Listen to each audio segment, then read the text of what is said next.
Welcome in, stacking the box. The hell day is it right now? Wednesday afternoon, 3:30 Jaguars time, 2:30 Chicago Bear time, Detroit Lion time. Jordan DeLugo coming at us from the Generation Jaguar podcast. Has anybody had a more interesting offseason than you guys, Jordan? Good to see you, my friend. Thank you for taking time. Absolutely. Happy to join you. Happy to talk some Jags football. Has anyone had a more interesting offseason than the Jaguars? How about the Bucks? Tom Yeah, Brady's retired. He's not retired. Then you got Bruce Arians retiring. So yeah, I'll take that one. yeah, that is slightly better going from we are a borderline rebuild team to we're back in Super Bowl contention versus what the hell are the Jaguars going into year two of what was supposed to be an epic beginning for Trevor Lawrence. Let me get to that in a second. But can we just rewind back? Jordan, when did you know that Urban Meyer was going to come out to be an absolute total disaster? When did I know? I mean, for me, it was the Cincinnati Week 4 game. Thursday Night Football stays in Cincinnati versus traveling home with the football team, which is pretty unheard of. At the time, it wasn't a situation that I really understood fully, but after hearing more former players and current players kind of talking about it, talking about um, the that being such an unprecedented situation, a coach not flying back with the team, not getting straight to work on what went wrong, what went right, getting into the film. Uh, and then obviously the fallout of what happened while he remained in Cincinnati and the, um, however you want to call it, the lies that were told to the team, to the owner. That was pretty much the end. 4 weeks in, not yeah, that it was truly incredible. That was not what you wanted if you're a Jaguars fan. But for those of us who like to Mm-mm. be entertained by NFL news, that was high comedy. Uh, As good as it gets. what what went wrong with Trevor? I think that's an interesting question because what went wrong with Trevor? I don't think much went wrong with Trevor from an individual standpoint. He was poised throughout the entire situation. There were moments in each game where you saw the talent, you saw the ability to overcome the circumstances around him. But the bottom line is when you have a receiving core that drops the ball with the regularity that the Jaguars did in 2021, you have an offensive line that's letting up pressure. Trevor Lawrence did a masterful job for many of the games in terms of navigating the pocket, taking a half step here, a step forward, a step backward to avoid pressure. Because Cam Robinson and Jawan Taylor and even the interior of the offensive line, they allowed a ton of pressure. And when you look at the sack numbers, it's not too bad. But you look at those pressures, Trevor was making the rest of those guys look a lot better.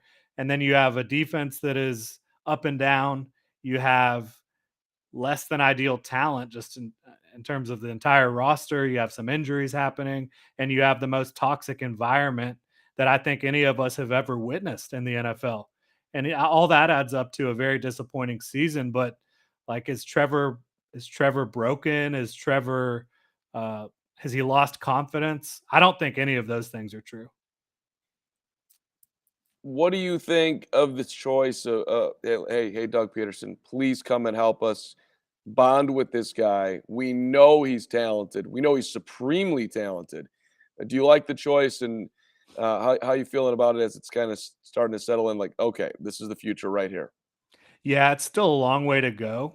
Obviously, we haven't even gotten on the football field yet to see how practices are looking, mini camps, training camp, all that good stuff. But yeah, when you look at what Urban Meyer did and compare that to what Doug Peterson did in Philadelphia, what he's done as an offensive coordinator, his history in the league, being a player's coach, being a former quarterback, being a guy that's gotten up a lot out of a lot of quarterbacks in the NFL, a lot of quarterbacks that aren't as talented as Trevor Lawrence.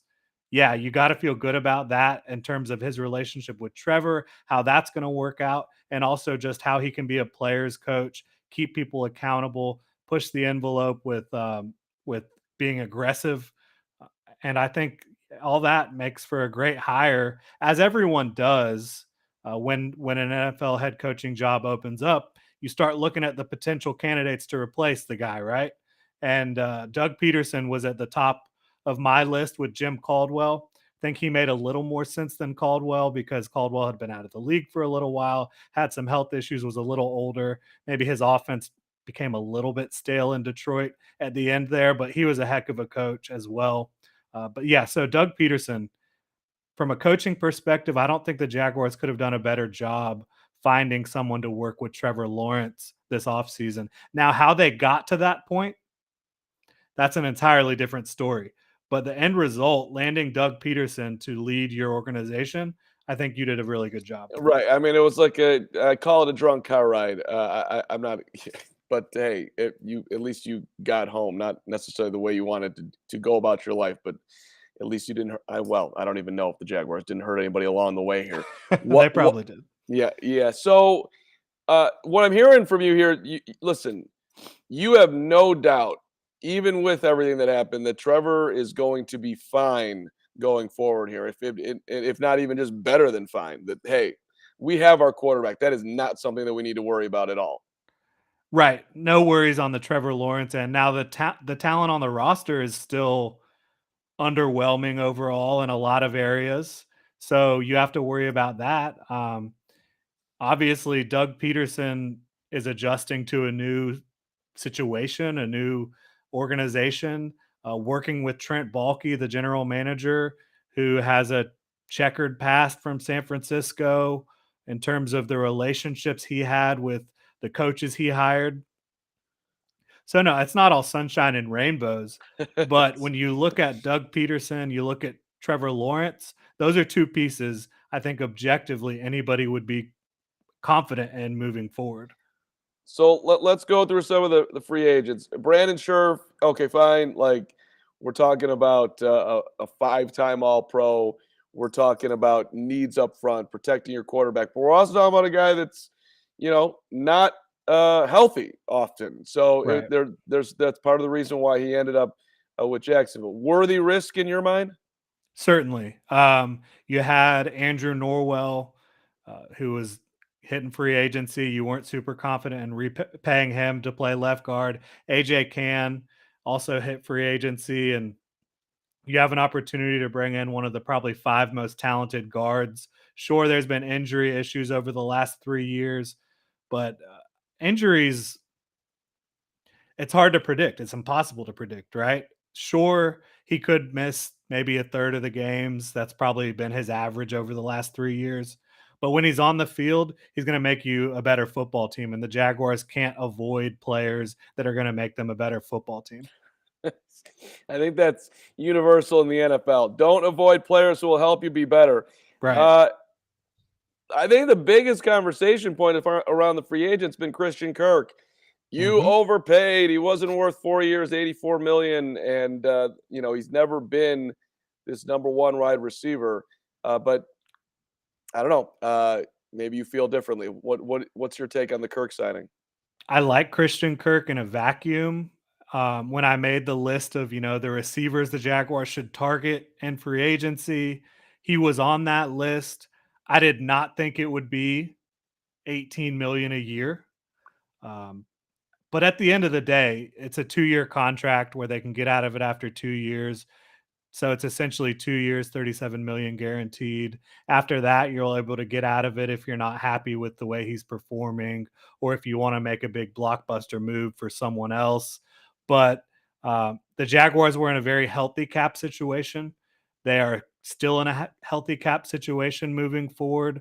So the money on that, I think people kind of blew it out of proportion in terms of what it really is. Because the bottom line is, if he plays all 4 years on that deal and earns all the money that he can, Jaguars fans are going to be happy with that because that means he earned it. I think he's going to come in, and is he a number one? Not ideally. I think ideally he would be a versatile number two. You can line him up in the slot, you can line him up out wide, move him around the formation, and he has a skill set where he can get open early, but he can also create vertical stretch plays. And Trevor Lawrence's arm is begging for someone that he can get the ball to deep down the field. What about the DJ Shark part about this? I mean, it's hard to tie those two together. Why not? Why not keep him? I was in favor of keeping Chark, especially on the deal that he got. It was 1 year, 10 million from Detroit. I'm not gonna say that DJ Chark wouldn't have signed with the Jaguars if they busted down the door with a big offer, but I think probably for both parties it was just best to kind of get a fresh start. DJ Chark suffered a lot of injuries here in Jacksonville. I mean, even more so than when you talk about like a Brandon Scherf or Brandon Linder who just retired because of injuries. Um, Over the first 4 years of his career, three of the seasons were marred by injury. You had some terrible quarterback play. You had him dealing with the Doug Marrone era and then the Urban Meyer era. So I think a fresh start for DJ Chark is really good. I'm excited for him. When you talk about somebody who can stretch the field, make big plays, that's DJ Chark. Can he stay healthy? Hopefully he can moving forward. I like goodwill to those who leave. All right, receiver. Let's look at like what's happened on the back end here. You get Zay Jones. He gets a 3-year deal. You've got Laquan Treadwell, who's going to compete for playing time. I mean, you've added some more pieces here. It's not just Christian Kirk, but I mean, obviously Kirk is the headliner. What are you Yeah. excited by any of the periphery pieces? Excited. I mean, Zay Jones is not exciting. I don't think I mean, he's a decent player. I don't think he's a bad role player, a depth player. He certainly had some moments in Vegas last year where he was probably their best receiver.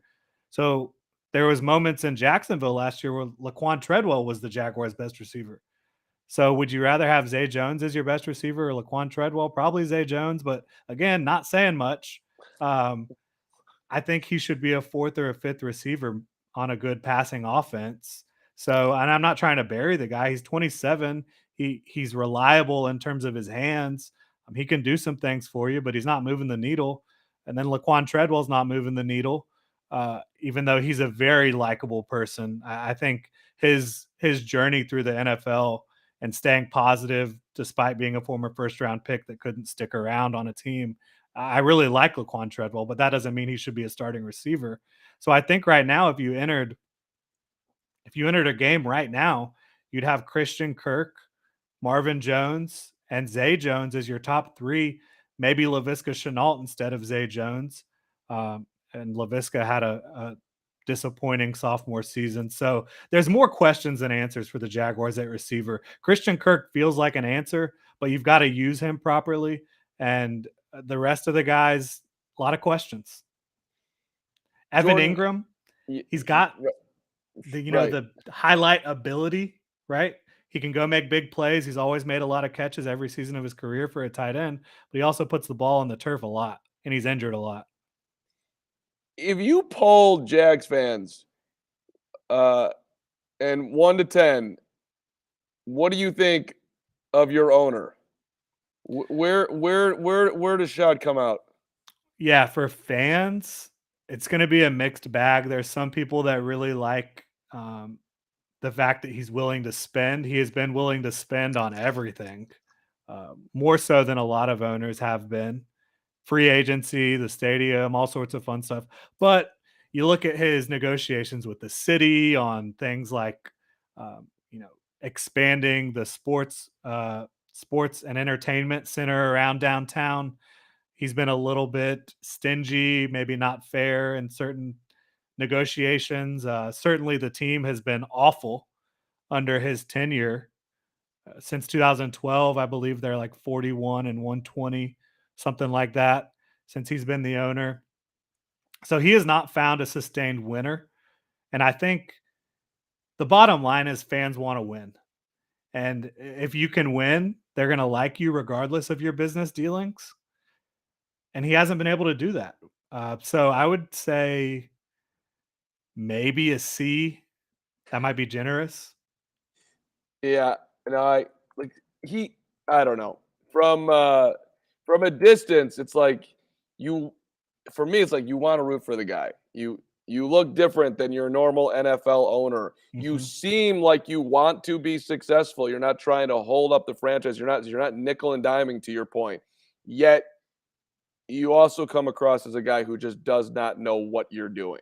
Like, you just made a ton of money with bumpers, and you got in a position where you could buy an NFL team, and you haven't found the right guy to put the franchise's hands into and just sit back and, hang out. Where, like, we've seen all this Jaguar fans like, do not mess with the Jaguars. We will come and find you. You wouldn't think that, like, that's Philly. That's, I don't know, New York, Boston, something. You wouldn't think Jacksonville, but like, how do you size up the passion of the Jaguars fans that they will defend to the end of the earth their Jaguars? Yeah, and it's not as much about defending the Jaguars per se or anything. It's about defending the city and the fan base and the culture. And yeah, that's here. It's real. Like there's a ton of really passionate Jaguars fans. They do exist. Um, but it's tough, right? This is a team that has been to the playoffs once during Shad Khan's 12 years as owner. And it's rough out here to be a Jaguars fan. And I think the team beating the fans down so often and for so long has made them resilient and made them like, okay, you can't hurt me. Like the team has hurt me for so long. There's nothing you can say that's going to make a Jaguar fan feel bad that the team hasn't already done. I'm trying to remember, and I don't know how it's like skipping my mind right now, but what was the story in the offseason this year where Jaguar fans just like, you do not come after us because we will take you down. It was, you know what I'm talking about, on social media world. The biggest thing that happened, I think, was when I believe Rap Sheet came out and he said that the Jaguars were going to stick with Trent Baalke as the general manager. And then the clown movement kind of took over, and all the Jaguars fans on Twitter, they had, there's the clown emoji, and they slapped a Shad Khan type mustache on there, and you just saw thousands upon thousands of of AVIs on Twitter that were all these clown Shad Khan emojis, and it was just kind of like a message like you can't just keep pulling the wool over our eyes. Hey, listen, I appreciate it because it's not quite the same thing here, but like, and you guys are way more passionate. I'll just throw myself under the bus or the fandom, but like, I growing up in Chicago. Huge fan of the Northwestern Wildcats, Jordan, and that is so we're not the most popular team in the Big Ten and or college basketball, college football, but like, Mhm. it's in the heart. And so, like, if you're a Jags fan, you're a Jags fan. It doesn't, like, that's. I mean, it doesn't matter how popular or unpopular they are. That's who you root for. Yeah, Um, and people my age, I born in '91. They don't really know Jacksonville without the Jaguars. So this generation, that's kind of the name Generation Jaguar, right? It's people that they grew up with the team. They don't know anything else, so they're not going anywhere. yep. Do you like the Wembley Stadium extravaganza that's continuing until 2024? I don't think it's fair to the city.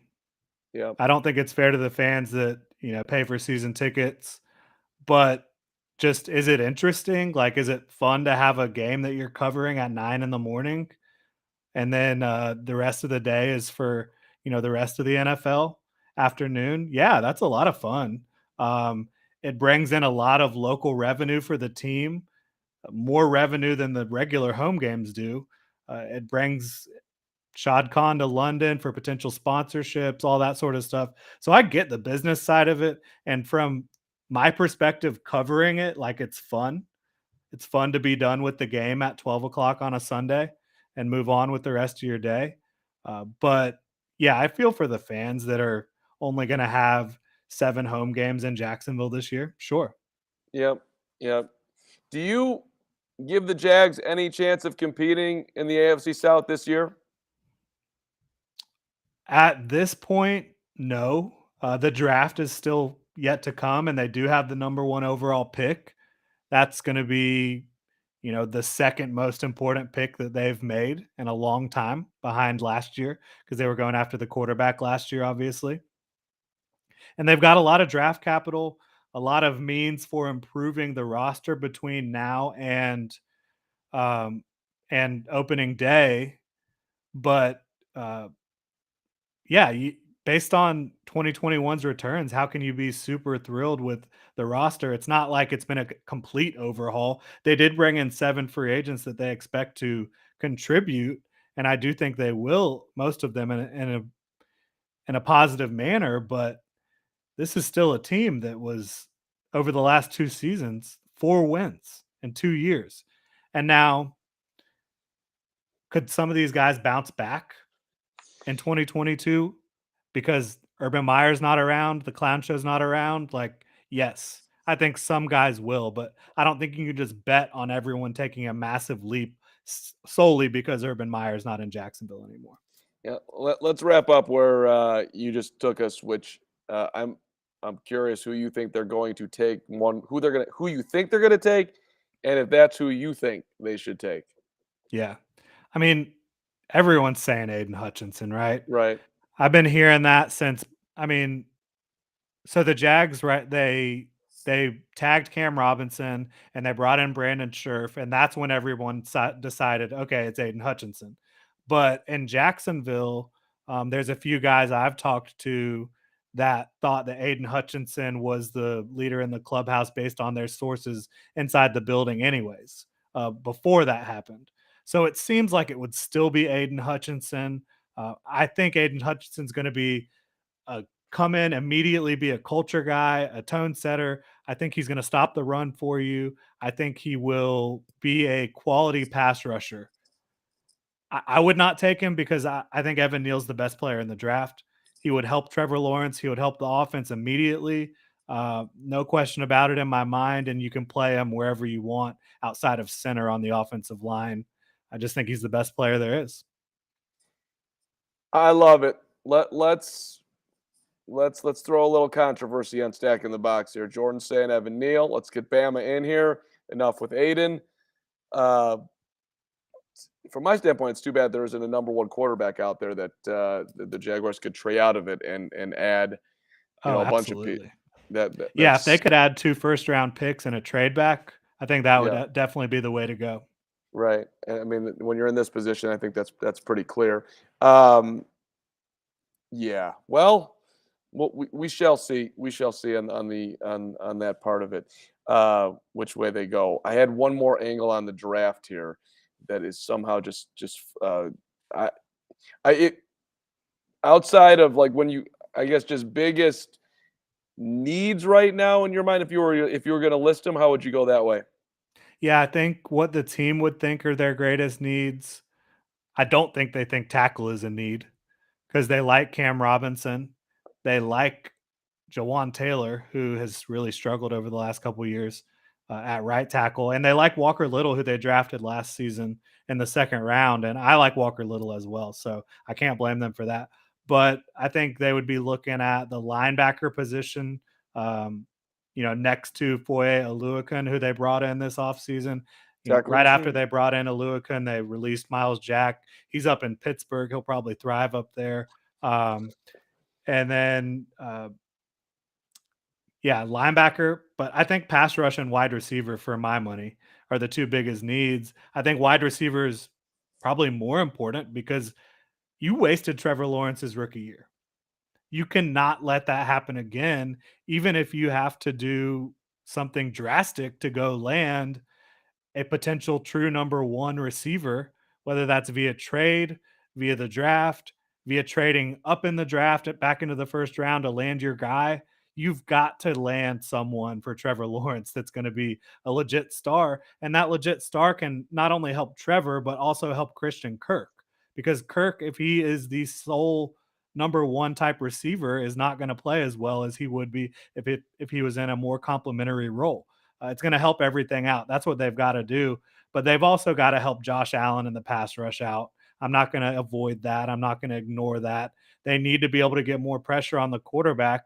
And in order to do that, they've got to go land one of these big time pass rushers in the first couple rounds of the draft. It's probably going to be Aiden Hutchinson. You bring him in to help out Josh Allen, who hasn't been as effective since he lost Calais Campbell and Yannick Ngakoue on the other side. So, yeah, I think wide receiver and pass rusher. You, Jordan, you know your stuff. It's fun to listen to you, and I like how you're sizing up the roster. I wonder if we have one thing in common here as we wrap up. Uh, his name is Allen Robinson, and he was, obviously the Bears signed him. When after he left Jacksonville, he was, went through a huge knee injury with you guys, and then he was phenomenal with the Bears until last season, and I don't know what the hell happened. But now he's a Ram, and people are like, "Oh, the NFC's wide open." And I'm like, I don't know, man. A-Rob landing next to Cooper Cup, and I don't know what's going to happen with Odell. I don't even really care. I feel like that dude is going to get his this year in ways that I'm just expecting a huge, huge, huge season for him because I didn't know how good he was until he got to Chicago, and he was great here, and he was playing with Mitchell Trubisky. Yeah, he's fantastic. And I know 2021 was a weird year for him. I watched some of the tape and I don't know what was going on. I really don't. I couldn't figure it out. I was hoping maybe you would know, but I agree with you. I think him heading to Los Angeles to play with the Rams, they are going to be so difficult to beat, and they're going to get even better with adding Cam Akers, a healthy Cam Akers back. Uh, yeah, they're going to be good. I think they should be the favorite. I mean, they're the Super Bowl champions, of course, but projecting them into the next season, I think they could be even better, to be completely honest with you.